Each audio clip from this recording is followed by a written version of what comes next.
Om Swastiastu. Saya bernama Ida Bagus Anom Purbawangsa, lahir di Denpasar tanggal 22 September 1962.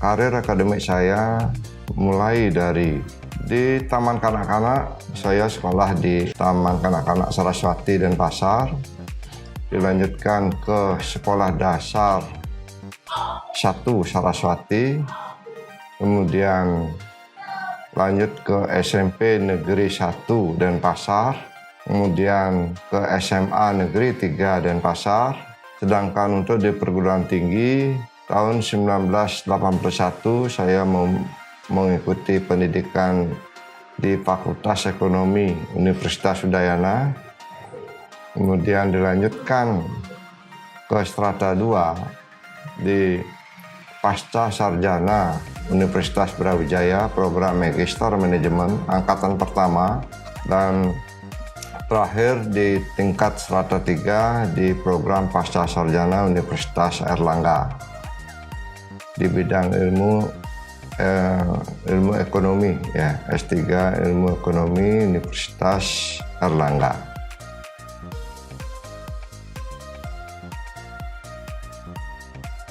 Baik, dalam rangka pengukuhan saya selaku guru besar, saya mengambil topik orasi ilmiah saya berjudul Implementasi Catur Purusha Arte dalam Pengelolaan LPD di Bali. Seperti kita ketahui bahwa LPD, Lembaga Perkreditan Desa, itu satu-satunya lembaga perkreditan yang sangat unik yang ada di Bali, bahkan di Indonesia. Kenapa saya memilih LPD sebagai topik bahasan itu, ya, dalam orasi ilmiah yang ingin kami sampaikan?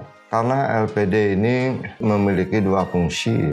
Satu, fungsi secara ekonomis, ya, bagaimana dia bisa mensejahterakan masyarakat. Kemudian dua, ada fungsi religiusnya. Topik ini saya pernah diskusikan sebelumnya dengan senior saya, Bapak Profesor Dr. Ketut Rahivda. Hasil diskusi awal kami dengan beliau itu mengangkat Catur Purusha Arte sebagai konsep kearifan lokal yang ada di Bali, khususnya berbasis Hindu. Itu tertuang dalam beberapa pokok pikiran utama. Yang pertama itu adalah kenapa sih sebaiknya LPD itu dikelola berdasarkan atas konsep Catur Purusha Arte ini. Kemudian yang kedua, apa sih yang menjadi keunggulan konsep Catur Purusha Arte ini dalam manajemen LPD. Kemudian yang ketiga, bagaimana caranya menerapkan Catur Purusha Arte ini di dalam menguatkan tentang pengelolaan LPD. Yang keempat, pendekatan apa yang harus kita lakukan di dalam penerapan Catur Purusha Arte ini yang bisa nanti mampu diadopsi oleh para pengelola LPD itu sendiri. Nah, kemudian selanjutnya, dengan menggunakan konsep Catur Purusha Arte ini, nilai lebih apa sih yang bisa kita dapatkan, yang bisa kita capai, yang bisa kita harapkan, ya, untuk kepentingan masyarakat desa itu sendiri. Ini yang mendasari kenapa kami mengungkap sebagai bahan orasi ilmiah kami dari pokok-pokok pikiran ini. Kita tahu bahwa Catur Purusha Arte itu terdiri atas Dharma, Artha, Kama, Moksa. Di dalam ajaran agama Hindu, 4 pedoman hidup yang kita harus jalankan, ya, yaitu berbasis pada konsep Catur Purusha Arte. Tujuan utamanya adalah Mokshatam Jagaditam Caiti Dharma. Artinya kita ingin mencapai suatu kebahagiaan lahir dan batin, ya, di dunia nyata maupun di dunia akhirat nantinya. Dharma, Kama, dan Artha inilah sebagai pilar utama untuk mencapai moksa tadi. Moksa dalam artian yang spiritualnya itu adalah kebahagiaan dunia akhirat sebetulnya. Nah, Dharma dalam konteks ajaran kepercayaan agama Hindu itu diartikan sebagai suatu kebenaran, kejujuran, ya. Kemudian ada istilahnya keterbukaan, ya, untuk bisa menjalankan atau menuju moksha tadi. Kedua ada kama. Kama itu tidak lain adalah suatu motivasi, ya, motivasi di dalam menjalankan kegiatan-kegiatan atau aktivitas hidup sehari-hari. Apa sih yang menjadi motivasi? Tanpa ada motivasi atau semangat, ya, itu seperti hampa dalam kehidupan ini. Kemudian yang ketiga dari konsep ini, jadi ada dharma, artha, kama, ya. Ini artha lagi satu, ya. Artha itu adalah suatu kekayaan. Kekayaan tidak dalam artian arus ini yang diutamakan untuk dijalankan, tidak. Hidup dari seseorang itu juga sangat membutuhkan sesuatu yang boleh kita katakan sebagai pemenuhan kebutuhan fisik. Ya, dalam artian apa sih yang harus bisa diserap oleh tubuh ini. Jadi dharma, artha, kama inilah yang akan nanti membawa ke arah moksha ini. Nah, sekarang bagaimana kaitnya dengan manajemen yang ada di LPD ini? Khususnya manajemen itu kan adalah kita lihat unsur-unsurnya, ada planning, organizing, executing, and controlling. Mulai dari perencanaan, kemudian bagaimana mengorganize, bagaimana melakukan pengarahan, dan bagaimana mengendalikan aktivitas-aktivitas dalam suatu perusahaan. Konsep ini pun juga bisa didasari pada konsep kearifan lokal yang lain, misalnya Trikaya Parisuddha. Bagaimana kita berpikir yang baik dan benar, bagaimana kita bisa berkata-kata yang baik dan benar, dan bagaimana kita bisa berbuat yang baik dan benar. Di dalam melakukan aktivitas suatu perusahaan, pikir yang baik itu adalah suatu perencanaan yang harus dilakukan berdasarkan ketentuan-ketentuan yang ada secara baik dan benar. Berkata-kata itu bisa dalam konteks kita ilustrasikan dalam bentuk komunikasi. Kalau terjalin suatu komunikasi yang baik antar manusia ke manusia lain ataupun di dalam internal manajemen itu sendiri, berkata-kata yang baik, berkomunikasi yang baik dan benar tentu akan bersinergi menciptakan aura yang positif. Kemudian yang terakhir adalah berbuat atau melaksanakan sesuatu yang baik dan benar. Di dalam manajemen keuangan itu sendiri, itu paling tidak ada secara definisi, ya, bagaimana caranya memperoleh dana, mengembalikan lagi atau menyalurkan dana tersebut ke dalam masyarakat. Artinya begini, konsep manajemen keuangan, ya, upaya untuk atau usaha untuk memperoleh dana dan menyalurkan kembali dana itu secara efisien dan efektif.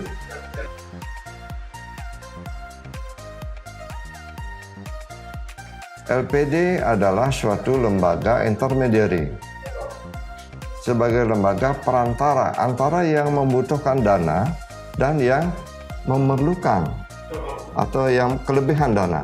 Nah, konsep inilah dikatakan bahwa, ya, di dalam mengumpulkan dana dalam bentuk tabungan pada masyarakat, ya, perlu adanya suatu dasar dalam pengelolaan itu yang kita ingin ungkap di dalam orasi ilmiah ini adalah tentang konsep catur purusa artha itu sendiri. Kita mulai saja kalau kita identifikasi lagi di dalam pengelolaan PD, khususnya di bidang keuangannya, terutama di dalam penghimpunan dana dari masyarakat. Di mana konsep catur purusa artha ini bisa diimplementasikan? Kita mulai dari konsep yang pertama adalah dharma. Di dalam mengumpulkan dana masyarakat dalam bentuk tabungan atau simpanan lainnya, ada ini tentu menggunakan suatu aturan formal ataupun menggunakan hasil pararem dari desa adat itu sendiri. Jadi harus didasarkan kepada aturan-aturan yang berlaku, ya, serta pararem di desa adat masing-masing. Kemudian dari sisi kamonya gimana? Bagaimana upaya-upaya LPD bisa dilakukan dalam upaya pengumpulan dana ini? Ini adalah suatu motivasi yang harus dilakukan oleh pengelola LPD dalam pengelolaan pengumpulan dananya, yaitu tidak hanya menunggu saja di kantor LPD, tetapi dia bisa jemput bola mencari, mengumpulkan dana itu. Dan juga memiliki makna bagaimana caranya menumbuhkan dari awal atau memberikan pendidikan awal kepada masyarakat untuk bisa menabung kelebihan dana yang dimiliki di LPD itu sendiri. Kemudian dari sisi arta ini kan artinya proses keuntungan yang diperoleh dari LPD. Mau dipakai untuk apa keuntungan ini? Tentu konsep pertama adalah untuk mencapai kemakmuran bersama. Jadi di sini keuntungan itu akan dikembalikan lagi kepada kepentingan desa adat itu sendiri. Di mana kita ketahui di dalam suatu desa adat pasti mengemong trikayangan tiga, pura desa, pusah, dalam, ya. Nah itu pembiayaannya dari mana? Nah dari kontribusi hasil dari yang diperoleh dari LPD ini, ya. Di samping juga ada dana punya dari masyarakat sekitarnya. Tidak hanya dalam bentuk ritual saja kontribusinya, tetapi juga dalam bentuk fisik, ya, perbaikan atau renovasi bangunan-bangunan suci milik masyarakat desa. Kemudian dari sisi implementasinya, dari sisi penyaluran dana dalam bentuk kredit, ya, tentu juga dari sisi dharmanya itu menggunakan aturan-aturan yang sudah ditentukan, baik itu krama tamyu maupun krama ngarep. Nah di sini bedanya, kalau di Bali itu di dalam desa adat itu ada dua istilah yang disebut sebagai krama tamyu, orang yang berada di luar masyarakat sendiri itu tetapi tinggalnya di wilayah desa adat tersebut. Sedangkan krama ngarep itu memang adalah menjadi warga masyarakat di desa itu sendiri. Perlakuannya pun berbeda di dalam penyaluran kredit.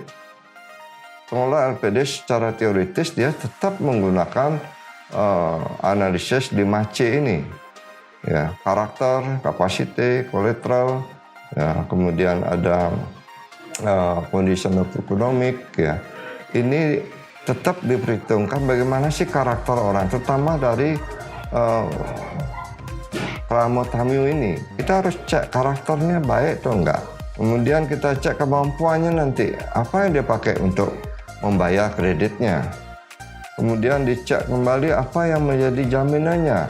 Kemudian situasi yang ada seperti sekarang ini bagaimana. Kalau di krama ngarepnya, jelas pengelola LPD itu karena itu terdiri manajemennya itu adalah dari masyarakat sendiri, tentu mengetahui secara persis bagaimana karakter dari warganya, sehingga konsep 5C ini mungkin bisa lebih diringankan lagi sedikit, ya, karena karakter warganya pasti tahu. Karena pengelola LPD itu pasti bersumber dari warga masyarakat itu sendiri. Itu dari sisi pengelolaan bagaimana menyalurkan kredit. Nah, kemudian implementasi catur Purusha Arta ini di bidang distribusi keuntungan. Ini pun juga sudah ada aturan-aturan formal. Berapa persen harus menjadi dana cadangan, berapa persen harus diberikan kepada desa adat untuk membiayai kepentingan-kepentingan desa adatnya, baik itu pembangunan atau perbaikan tempat-tempat ibadah, tempat-tempat suci, pura dan sebagainya, atau bisa juga berkontribusi kepada seketurunannya atau masyarakat secara umum. Seperti itu untuk di konsep dharmanya, ya. Untuk di konsep kamanya gimana?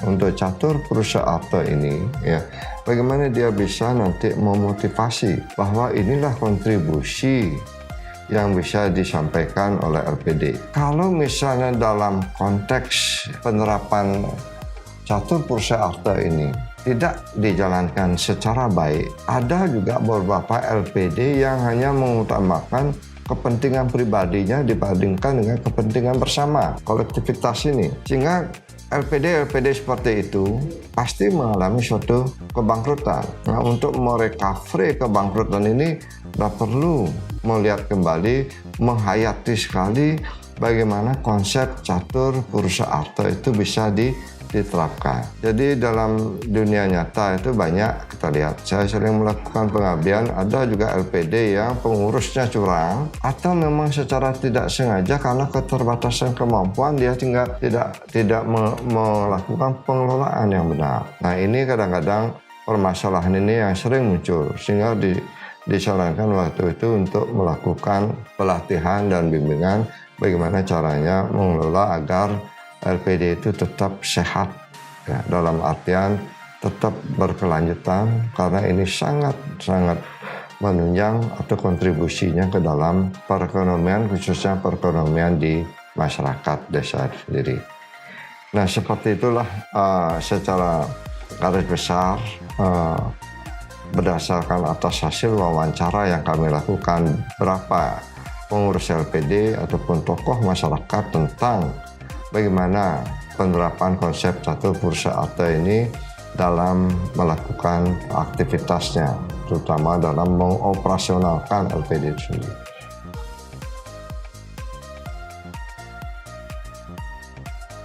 Baik, komitmen saya telah dikukuhkan sebagai guru besar di Universitas Udayana.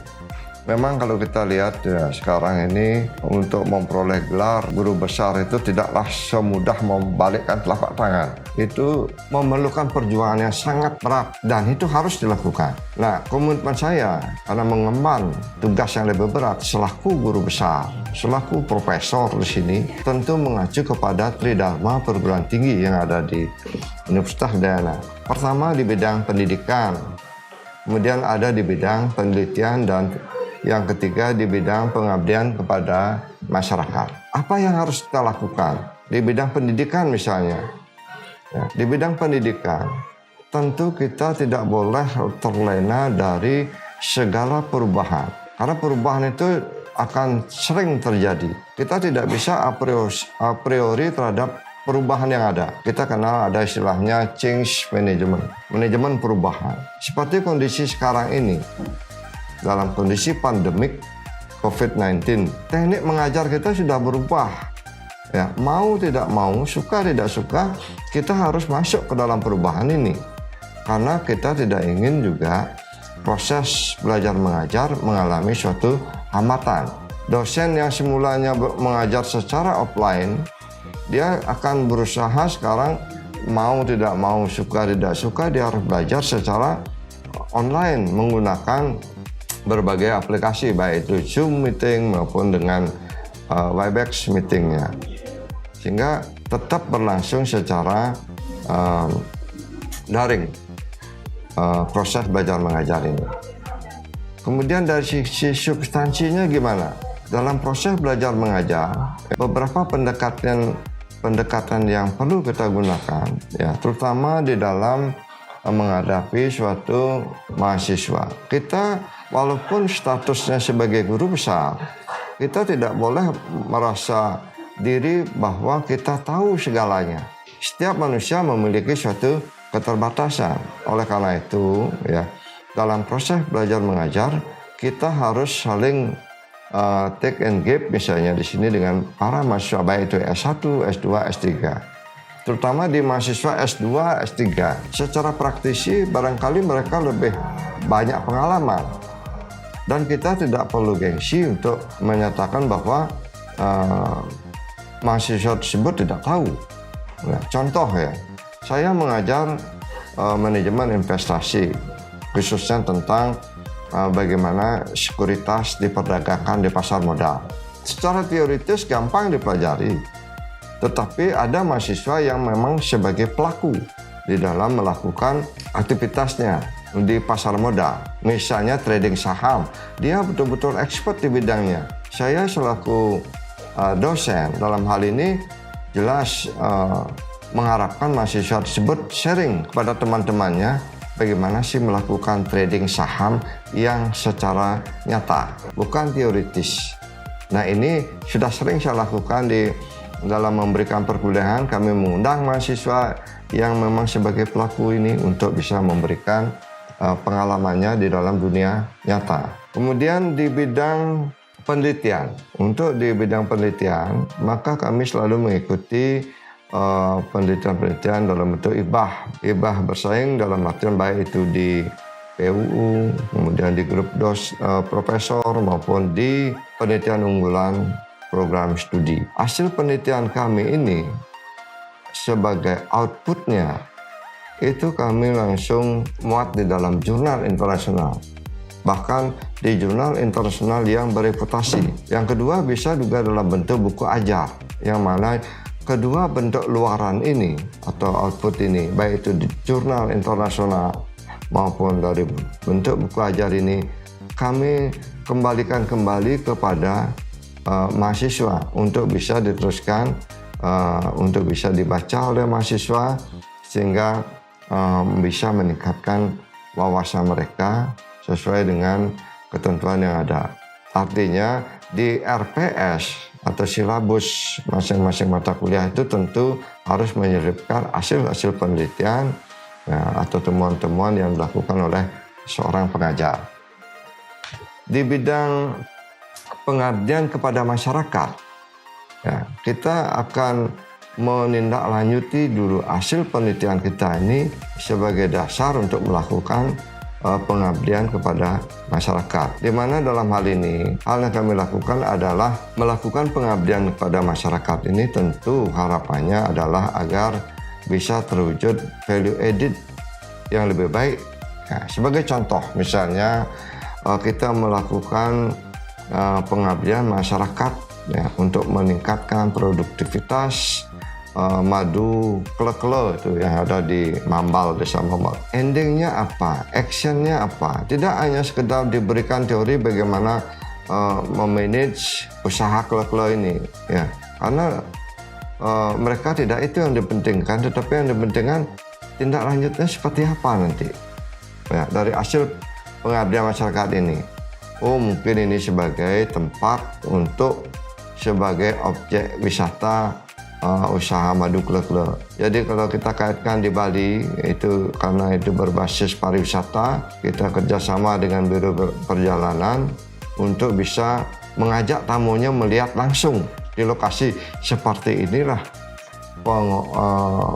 pengolahan madu klek-klek yang ada itu. Mereka langsung bisa melihat di tempat ternaknya sendiri. Nah, banyak lagi jenis pengabdian-pengabdian pada masyarakat yang kami lakukan, juga termasuk bagaimana merecovery LPD yang sudah boleh dikatakan kurang sehat karena faktor pengelolaannya kurang bagus, Jadi di sini kami lakukan bimbingan, dan mendatangkan expert ke tempat itu untuk bisa memberikan dampingan bagaimana caranya melakukan pemulihan atas keterpurukan LPD yang dilakukan. Nah, seperti itulah komitmen kami ke depan selaku guru besar yang akan dikukuhkan nanti pertanggal 29 Januari 2022. Oleh karena itu, dalam kesempatan kali ini saya mengucapkan banyak-banyak terima kasih kepada berbagai pihak, baik itu teman sejawat, atasan, baik itu dekan, Bapak Rektor di Universitas Dayana maupun para kolega kami, bahwa keberhasilan kami selaku guru besar hari ini adalah berkat kontribusi dari teman-teman semuanya. Sebagai akhir kata, bila ada kata-kata kami yang salah, saya mohon maaf yang sebesar-besarnya. Saya akhiri dengan ucapan Prama Santi. Om Santi, Santi, Santi Om.